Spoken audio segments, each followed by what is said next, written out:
My name is Emily Johnson. I've been married for 5 years and have a 3-year-old daughter. My husband, Ken, is dedicated to his work and never takes a day off, even when he's feeling under the weather. Thanks to him, we're able to live a peaceful life. I have a sister who's 3 years younger than me. She got married about 3 years ago, but they had trouble having children for a while. Both my husband and I were worried about her as she seemed a bit down. Then, she shared the news that she was pregnant.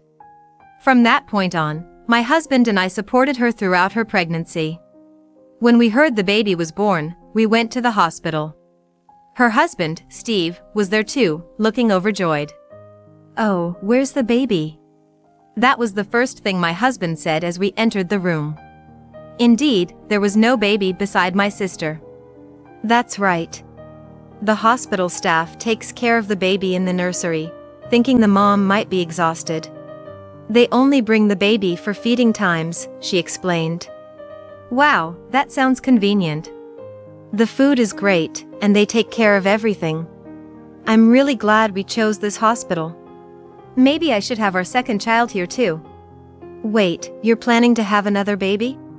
Well, I don't want our child to be an only child, I replied, looking at my husband. But he didn't seem to be listening. His attention was entirely on my sister. Samantha really did a great job. She carried the baby for 9 months, and I've seen how hard it was for her. I just feel nothing but gratitude. My sister's husband, Steve, is a business owner. Because of this, he's always been busy with work and couldn't take much care of my sister. It must have been so stressful for her, hardly ever seeing her husband despite having one. That's true. You were rarely by Samantha's side. I suddenly felt a bit surprised by these words. It sounded like a subtle critique of Steve. I'm sorry. It's just been work, and I couldn't do anything about it. No matter how busy you are with work, you should be there for your wife during her pregnancy. It's going to get even tougher with raising a child. He says this, but when it was my turn, he just left everything to me. Something's not right. Samantha really did a great job. It must have been tough for her. My husband says, thinking of my sister. I appreciate his concern, but I can't help feeling uneasy. As we were talking, it was time for feeding, and the baby came out of the nursery. Everyone's eyes were on the baby, carried by the nurse. My husband smiled as he saw the baby. Steve did the same, but it seemed more than that. Why? He wasn't this happy when I gave birth. He didn't show such emotion, but now it's like he's seeing his own child. He didn't even show this much emotion for our own daughter, hardly coming to the hospital because of work. And when he did, it was long after the birth and he didn't visit again until we left the hospital. I thought, doesn't he want to see his own child, even if he's busy? While other moms had dads coming by every day, taking pictures of the kids and laughing together, in our house, that kind of scene was completely absent. But what about my husband now? He's acting almost like a husband to Samantha. Taking Steve's place even though Steve is right there. While watching my husband, I remembered something. It started long before I knew Samantha was pregnant. When Steve said he had to work late, so did my husband, and when Steve went on a business trip, so did my husband, always coincidentally at the same time. When both of our husbands were away on business trips, I suggested going out with Samantha, but she always declined, saying she was busy. Maybe she wanted to spend time chatting with friends without her husband around? I thought so. But my husband was unusually kind to me during these times. He would bring home sweets he normally wouldn't buy, and if I said my shoulders were sore, he would massage them. But it never went beyond a shoulder rub. I dismissed my suspicions as overthinking. But seeing the two of them in front of me brought them back. I kept repeating in my mind that something was off. Isn't he drinking well? My husband said. Samantha didn't try to hide and breastfed openly. Steve frowned at this sight. Understandably not wanting to show his wife's breast to even his brother-in-law. But my husband looked on happily, quite naturally. Isn't it normal to feel embarrassed or look away? Am I the only one who thinks this way? My husband commented as he watched the baby drink milk. Is this child a boy or a girl? I realized I hadn't asked the gender. It's a boy. A boy, huh? He's gonna be a heartthrob when he grows up. My husband said, looking pleased. Did he want a boy that much? But at that moment, what slipped out of my mouth was, yeah. He looks just like you. Eh? The air felt like it froze. But it was my husband who broke the silence. Ridiculous! What are you saying? He can't look like me. Right, there's no way that could be. Really? I think they look very similar, especially around the eyes. No way! Don't say weird things. Oh, really? The two of them denied it outright, but they looked incredibly suspicious to me. Steve looked even more intently at the child's face, clearly deep in thought. After that, my husband's late returns continued. You're late often. What are you doing out there? With nothing but suspicion, I asked him. And he answered without any guilt. I go to see Samantha and the baby. Oh, aren't you busy with work? Yeah, I am. And you still find time to go there? You never helped with our child, always saying you had work. Our child is a girl. Samantha's is a boy. That's a big difference. He goes there because it's a boy? That's a strange reason. Aren't you tiring Samantha out by visiting so often? No way. She's always happy to see me. That Samantha? Don't speak ill of Samantha. My husband got surprisingly defensive. Still, I thought he wouldn't visit as often once Samantha was discharged. But that wasn't the case. He apparently went there almost every day. Did you go to see Samantha's baby again today? Yeah, I have to see him every day. They grow up so fast at this stage. But you never showed such interest in our own child's growth. Well, even if it's not my kid, it's my sister-in-law's, so it's natural to be interested. You're the weird one for not wanting to see him. Really? I still think you're going too often. Are you jealous? That's pathetic. It's strange not to want to see a child that my sister-in-law struggled to give birth to. As he justified his actions, I couldn't help but lose trust in him when I saw lipstick on his shirt and his pants worn inside out. He's cheating, isn't he? But who with? Is he saying he's going to Samantha's but meeting another woman? Or is the affair with Samantha herself? No, he couldn't be that monstrous, could he? Every angle I consider always leads back to suspicion about Samantha. I felt like I was losing my mind. That's when I got a call from Steve, Samantha's husband. Hey, Emily, can we talk? I need some time with you. His voice sounded serious, so I went to the agreed-upon place. Sorry to make you come all this way. I thought it would be bad if Ken were at your place. So, does Steve also have the same suspicions as me? The thing is, there's something odd about Samantha. Not just her, but Ken too. Ken too? What do you mean? Well, it's been happening since she was in the hospital, but after she got discharged, Ken's been coming over to our house. Every time I get home, he's there. At first, I was happy thinking he really cared for our child, but it feels like more than that. Like what? When I get home, I can feel a momentary distance between them, a kind of forced aloofness. I asked Samantha why Ken comes over every day, and she says it's just to see the baby. But when I follow Ken's gaze, it always lands on Samantha. I wouldn't mind if he really just loved the child and came to visit, but it doesn't feel that way. So Steve noticed too. I just listened without responding as Steve continued. Recently, he even comes over on days when I'm off work. I didn't know that. I had assumed Ken was working on weekends. And when I'm not looking, well, you know. I understand what he means. He's so good with the baby. I thought it's because he's experienced as a father. But the truth is, Ken has never changed a diaper. Or even fed our child a bottle. He'd make a face if I asked. But the other day, I overheard their conversation when I went to another room. It seemed like Ken was changing the diaper but did it wrong. No, not like that. You're so clumsy. Sorry, Samantha, I'll get better at this. Their voices sounded too intimate. They must be in a relationship.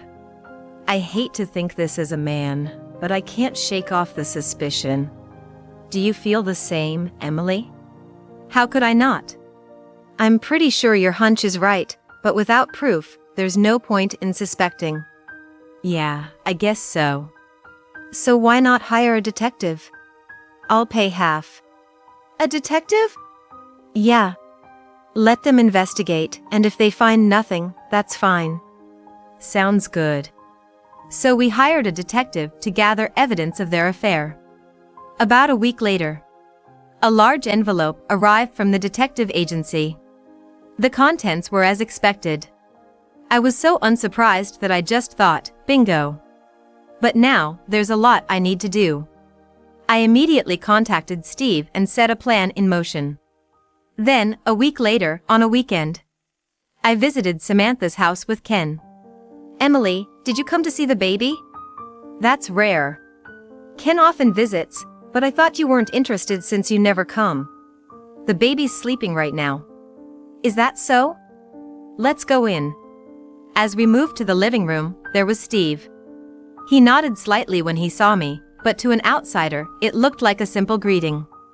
Coffee okay? Ken, you'll have coffee, right? Yeah, I'll help make it. Oh, then let me do it. No need, Steve. Just sit down. I can do it faster. What does that mean? Does he know where everything is because he's been here so often? Seeing my husband's behavior, anger welled up in me. He never makes coffee at home. He acts like if he just says coffee, it'll appear. But the voices from the kitchen sounded like a happy couple, and both Steve and I frowned. When the coffee was set on the table, Samantha started the conversation. What brings you here today? You didn't come just to see the baby, did you? Right on target. Exactly, Samantha. That's right. Actually, I've got a wonderful gift for Samantha and Ken. Huh? Don't you mean for Steve and me? No, it's for Samantha and Ken. Saying that, I spread out the documents sent by the detective agency on the table. There were several photos showing Ken and Samantha together. The report detailed what the two were doing on specific dates and times. What is this? What's going on? Having an affair, huh? Perfect, just as planned. The two were utterly shocked. Ken, what's this about? Well, it's just... I thought Ken would confess right away. We're just getting along as in-laws. What's wrong with that? No, the problem is the way you're getting along. The photos clearly show intimate scenes, like leaning on each other's shoulders or embracing. Just look. In this photo, we're just leaning in to look at the baby. And here, it looks like we're hugging, but really. Oh yeah, a cockroach scared Samantha, so she clung to me. Such blatant lies. With all these photos, how could he expect anyone to believe these stories? And why would you do such an investigation? Don't you trust your own brother and sister? No, I don't. I care for your sister as if she's my own, and now you suspect me? Don't you feel sorry for her? You're the one to talk. Still lying through his teeth. What are you saying? You say you feel sorry for your sister, but you're the one who cheated. Both of you are at fault. We didn't cheat. I just explained every photo. Still, you don't believe me? Nobody's going to believe these made-up stories with such lovey-dovey photos. Whether you believe it or not is up to you, but are you trying to ruin your sister-in-law's marriage? Ken said this with a triumphant look, but Steve, finally losing his temper, pulled out an envelope labeled DNA test results. I also suspected you and Samantha. That's why I prepared this evidence. I was going to seal it if you admitted it, but now it seems unnecessary. A DNA test? You don't believe it's your own child? Ken's face turned pale. That's his cornered look. Samantha, meanwhile, looked down, clearly understanding the gravity of the situation. We tested the baby's sample and a toothpick Ken used at home. And here are the results. It read 99.9% probability of parentage. This means, Ken, you're the father. That's strange. I thought so. Ken visits the baby every day, but when his own child was born, he chose work over the baby, hanging out with friends instead. But now he visits Samantha every day. It seems more like he wants to flirt with Samantha than see the baby. No! This is unbelievable! Despite the evidence, Ken still denied it. I have a family I love. There's no way I'd get involved with my sister-in-law. What? Where is this loving family you speak of? Emily! It feels like years since you've called me by my name. I love only you. There's no way I would cheat. Are you really going to believe this piece of paper over my words? I will believe it. I'd rather trust the power of science than the words of a crappy man. If anyone believes the words of such a man over this, that's truly unbelievable. Who are you calling crappy? No, that's not it. I really love you. I have no interest in any other woman. That was when Samantha suddenly burst into tears. This is terrible. What's happening? Both Steve and I were shocked, and Ken seemed just as surprised. What's wrong? I love Ken, and he loves me. When I got pregnant, Ken was happy. He's been coming every day since the baby was born, and we've been in love every day. And now you choose your family over me. Samantha, we promised not to break up our families. Hey, Samantha, why did you do this with my husband? I've been struggling with not being able to have kids, and you and Ken were so kind to me. Ken came to my house almost every day. Steve was always busy, so Ken listened to my problems. I realized he was the one I could truly trust, and that's when I gave myself to him. Yeah. I was so happy. To have someone care so much about me, I ended up sleeping with him. Yeah, I got caught in the hands of such a crappy guy. Yeah. I thought it was wrong and wanted to break it off, but our physical compatibility was too good, and I couldn't do it. Samantha seemed almost pleased as she spoke. Ken, listening, looked smug. What's with these two? So, what are you planning to do now? I believe in separating marriage and love. I want to continue my married life with Steve while dating Ken. Are you a monkey? A dog? Just an animal? Even if she's my sister, I can't just agree with such a story. Just pure foolishness. And what about you, Ken? When I turned to Ken, he was smiling happily. Ken shared the same view. For me, it's just a physical relationship with Samantha. Since we have kids together, I don't mind if we don't have a marital life anymore. Why not continue this relationship without divorcing? Wouldn't that make us all happy? Unbelievable, are their heads filled with flowers? Or maggots? This level of selfishness is almost refreshing. Steve seemed to share a similar view, only able to sigh. I definitely can't continue this relationship. I'm going to divorce. Steve agreed. Yeah, same here. I can't live with such a bitch. I'm divorcing too. Bitch? What do you mean? Oops, sorry, that just slipped out. But seriously, it's unreasonable to raise Ken's child with the money I earned. So, divorce is the only option. So, Ken, you can do whatever you want. I thought they'd be satisfied with this, but they both vehemently objected. I have no intention of divorcing. Huh? How am I supposed to live if we divorce? There it is. The epitome of selfishness. But that's true, isn't it? My salary is peanuts. I've been content with it because you, a high earner, were there. That's not true. You just depended on my salary because you hate dealing with people. Well, that's one way to put it. But if Samantha divorces Steve, her child will be fatherless. What are you talking about? The real father is right here. I don't want that. I don't want to marry Ken. I absolutely refuse to divorce Steve, who earns well, and I have no interest in low-income Ken. So, you dislike the idea of Ken prioritizing me, and you have no intention of marrying him. Such honest individuals. But I don't need to concern myself with the opinions of such self-centered people. I can't continue this relationship. Steve said that, placed the divorce papers on the table, and left the house. I did the same. I presented the prepared divorce papers. Sign these and submit them to the office. If you don't, I'll have to hire a lawyer. You can't afford a lawyer, but I can. No way! I'm not divorcing. I'm not divorcing either. If you think so, then fight it with a lawyer. Though I doubt you can. With that, I left Samantha's house, but the place I was returning to wasn't the home I shared with Ken. It was an apartment I rented immediately after receiving the detective's report. I had resolved to start a new life there with my child. After that, the two kept contacting me, causing a commotion. Finally, I hired a lawyer, and realizing they couldn't do anything, they signed the divorce papers. They probably thought that by signing, everything would end, and there would be no claims for compensation. But it's not that simple. Since I was cheated on, I wanted them to feel the same or greater pain.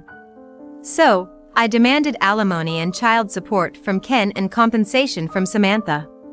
They cried a lot, but I didn't care. Steve settled by agreeing not to claim alimony in exchange for not paying child support. However, that was only towards Samantha. He claimed compensation from Ken. Samantha, unable to pay the compensation I demanded, went crying to Ken. Ken confidently assured her he'd handle it. As a result, they ended up with a huge debt. I watched as they borrowed money for both compensations from a consumer finance company and paid it. But the borrowed money had to be repaid, and they were in a dire financial situation. After the divorce, the two naturally started living together. However, with a nursing child, Samantha claimed she couldn't work, and Ken was the sole breadwinner, leading to a very difficult life. They struggled even to afford milk and diapers, and Samantha often nagged Ken to find a higher-paying job. But Ken, poor at socializing, valued interpersonal relationships over a career change. "Get a part-time job if you're not going to switch jobs," Samantha would say to him daily. "If I start doing part-time work, won't it affect my day job? If things stay like this, I won't even be able to produce breast milk. Then why don't you work? Emily, your sister, kept working even after having her child. Don't compare me with my sister. I've decided not to work while my child is young. A mother's presence is what's best for them. But if we don't have money, what are we supposed to do? That's why you should work." Their nightly arguments led to complaints from the neighbors. Due to this, they were unable to repay the money borrowed from consumer finance, and it eventually led to legal troubles. Neither could afford a lawyer, so they both turned to their parents for help. However, both sets of parents agreed that since they stayed together even after an affair, they should resolve their issues themselves. The daily battles continue, filled only with anger and resentment. As for me, I hit it off with Steve, my sister's ex-husband. We became good confidants and eventually realized we needed each other. Our relationship naturally developed, and we're now nurturing our feelings for one another. My daughter has grown fond of Steve too, and I'm considering living together with him in the future. My name is Sarah, and I'm 32 years old. 3 years ago, I divorced my ex-husband, Jason, due to his infidelity, but just recently, I got remarried. Thanks to my current husband, I'm enjoying life every day. However, being happy now sometimes brings back memories of the tough times. Jason used to act like he was the lord of the manor and treated me like a maid. Even though I was also tired from work, he dumped all the household chores on me. If even a single piece of trash was on the floor, he would yell at me, and he was never satisfied unless there were at least 5 dishes for a meal, leaving the food untouched if he felt I had cut corners in any way. I'll never forget the time he got mad at me for considering make-ahead meals as cutting corners. And then he would crunch on potato chips right after that. Of course, I was the one who had to clean up the crumbs that fell on the floor. Even when I protested, he would snort and say, "What's the point of a wife if she doesn't do the housework?" He kept belittling me with his words, and my self-esteem kept dwindling. He wasn't like this before we got married. Just when I was fed up with this daily life, Jason asked for a divorce. The reason was his affair. He wouldn't tell me who the affair partner was, and I didn't care to know. I was just that exhausted. "Fine. I will divorce you," I said. After agreeing to the divorce, I ended our short 2-year marriage. Come to think of it, I wonder how Nancy is doing. I paused my packing and muttered to myself. Nancy has been my best friend since high school. After the divorce, she listened to me and encouraged me a lot. I should invite Nancy for coffee once I've moved. I've been so busy, I haven't even told her about my remarriage. Since I moved right when I got married due to my husband's job, only my close relatives know about my remarriage. I owe a lot to Nancy, so I must tell her properly. I should focus on the happy moments, not the tough ones. With a change in my mood, I hummed a tune and started packing my belongings again. 2 months after moving in, I was enjoying coffee while browsing through a magazine. Now that I had settled into my new job and gotten used to the area, I started thinking about meeting Nancy for real. Just looking for recommended restaurants and cafes was fun. I need to get in touch with her and check our schedules. It had been a while since we last met, and I was feeling a bit nervous. As I reached for my phone to text Nancy, the intercom rang through the quiet room. Since I had just moved in and didn't know many people, I thought it might be a solicitor, but when I checked, it was a police officer standing there. Could there have been some incident? I wondered, but I answered the door. "A man has reported several instances of stalking by you. Do you know anything about this?" I was at a loss for words at such an unexpected inquiry. Apparently, the man had been receiving letters almost daily, filled with declarations of love and other harassment suggesting romantic intentions. I told them there must be a mistake, as I had just moved to the area, but the complainant had specifically named me, forcing them to verify the claim. I asked who the complainant was, but the officer apologetically responded, "I'm sorry. We're just here to verify due to the repeated complaints. We can't disclose the complainant's name yet." I was puzzled by the statement, but I understood that the police officers were just doing their job. I reassured myself with that thought. After all, since I had done nothing wrong, I just needed to stay confident. In the end, they were convinced that I had just moved in and said, "If we find out anything, we'll come back to report to you." With those words, the police officer left. Afterwards, I dove onto my bed in the bedroom. I kicked my legs in the air and buried my face in the pillow, groaning. The eerie fact that someone had specifically named me brought an indescribable discomfort all over. Why? How come? It's scary, I pondered, and before I knew it, the day was starting to fade.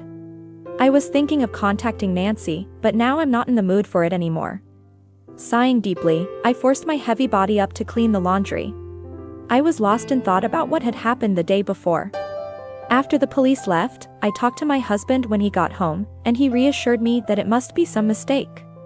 That helped me regain some energy, but as soon as my husband went to work and I was alone, the gloomy feelings crept back in. That's when it happened.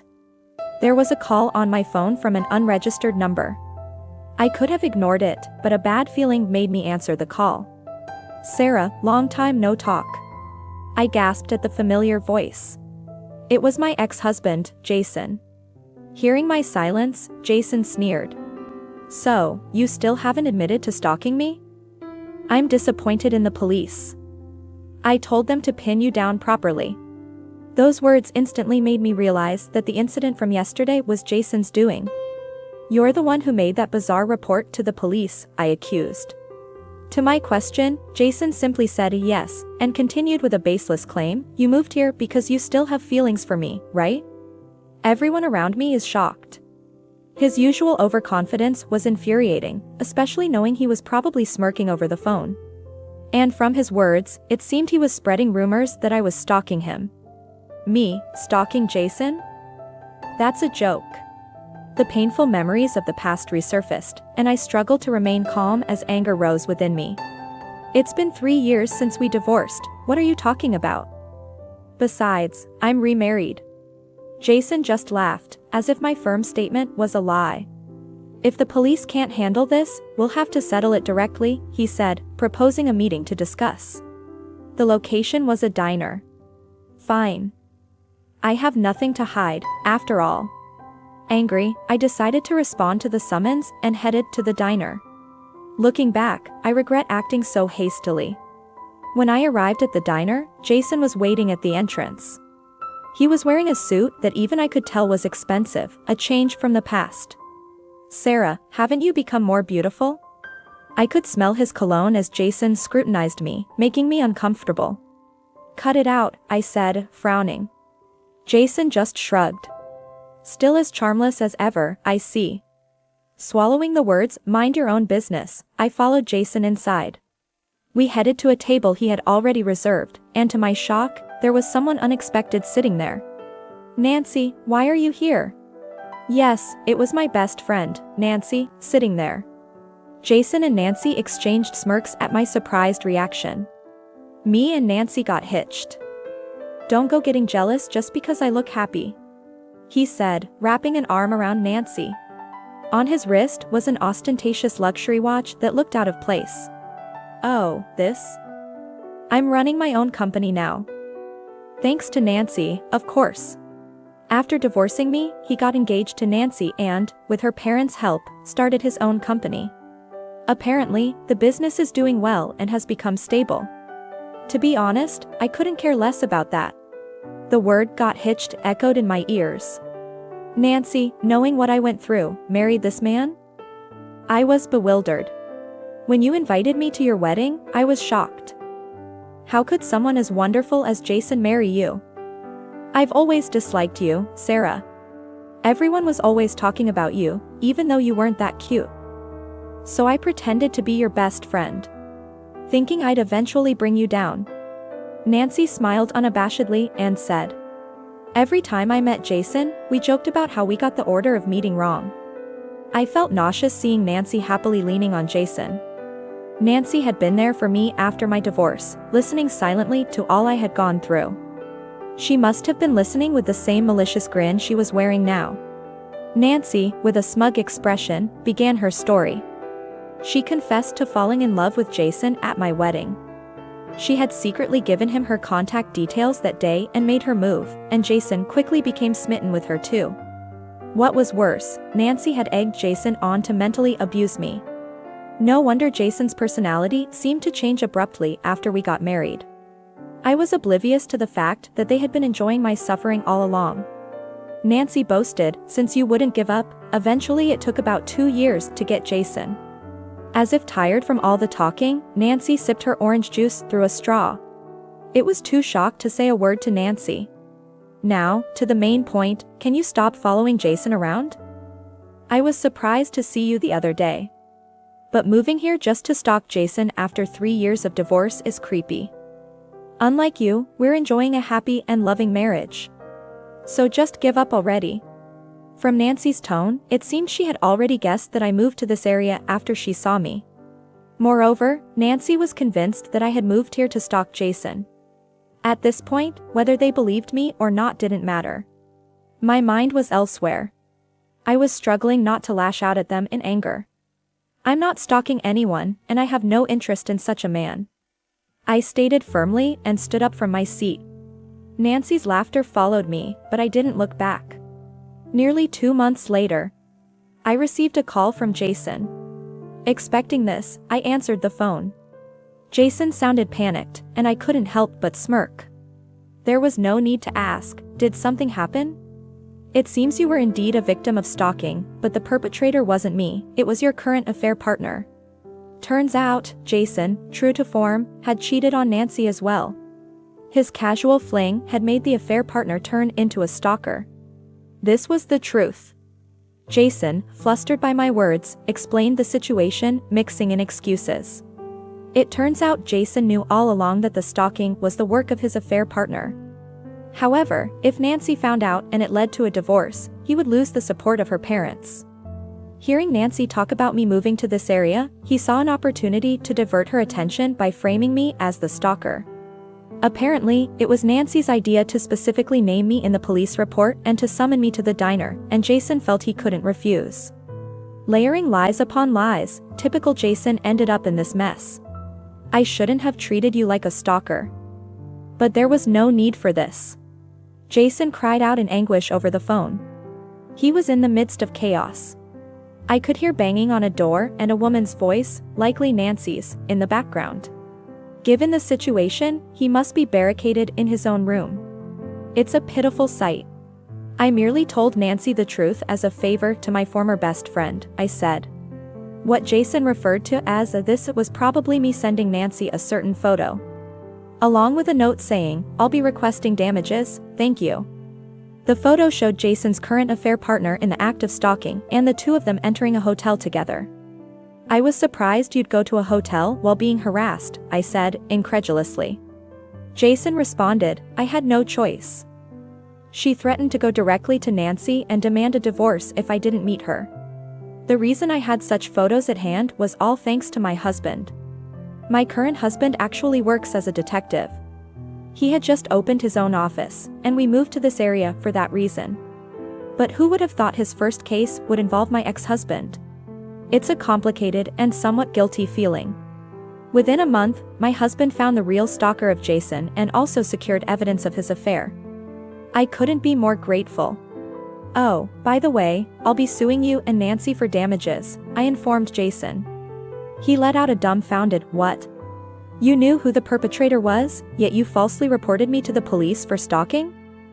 And then you spread that rumor around, how malicious. I pointed out. No. Jason struggled to find words, as I seized the moment to press further. Just when I thought I could finally forget our marriage. You've reopened old wounds. You will definitely pay for this. After hearing his pathetic sobbing, a loud commotion and a woman's angry shout came through the phone. It seemed Nancy had broken down the door to enter the room. I could faintly hear her accusing him of whispering to someone, and then the voice on the phone switched to Nancy's. It appeared she had snatched the phone from him. Who are you, some stalker woman? She demanded. No, it's Sarah, I corrected. Upon realizing he was talking to me, Nancy's tone didn't calm down as one might expect. Instead, she continued to rant emotionally. It seemed she was furious about the damages demanded by me. Why should I pay damages now of all times? She fumed. I relayed to Nancy exactly what the lawyer, recommended by my husband, had taught me. I was embarrassed so bad by the false rumor spread by Jason and Nancy. I've just informed Jason that I'll be suing you too for defamation, I added. Nancy was almost in tears. You money grubber. Don't take my happiness away, she cried. What goes around comes around, I replied coolly. She had targeted Jason out of jealousy and conspired against me. After the divorce, she pretended to be a good friend while secretly mocking me. I could never forgive them. I won't pay any damages, she declared defiantly. When I was summoned to the diner, I had a voice recorder in my bag. I turned it on for self-defense, but unexpectedly, I discovered that Nancy was the affair partner from my divorce 3 years ago. I had recorded everything, and even this phone call was being recorded. Regardless of what you say, you'll face the consequences of your actions, I stated firmly. If necessary, I would use these recordings as evidence to make Nancy and Jason pay. I included the lawyer's business card with the photos I sent you. Please communicate through him from now on. Without listening to Nancy's rebuttal, I hung up the phone. With the click of the call ending, I felt like I had finally closed the chapter on my divorce from 3 years ago. Thanks to the lawyer introduced by my husband, I managed to get nearly the desired amount of damages from Jason and Nancy. Nancy was disowned by her family after the damages issue came to light, and a stalker confronted Jason's company, exposing the affair. Consequently, Jason lost his social standing and the support of Nancy's parents. Even now, it seems Jason and Nancy are having a tough time dealing with the affair partner turned stalker. My husband consoled me, you've had a rough start since we moved. I want to cherish this kind-hearted my husband who still offers me a gentle smile despite the trouble I caused him this time.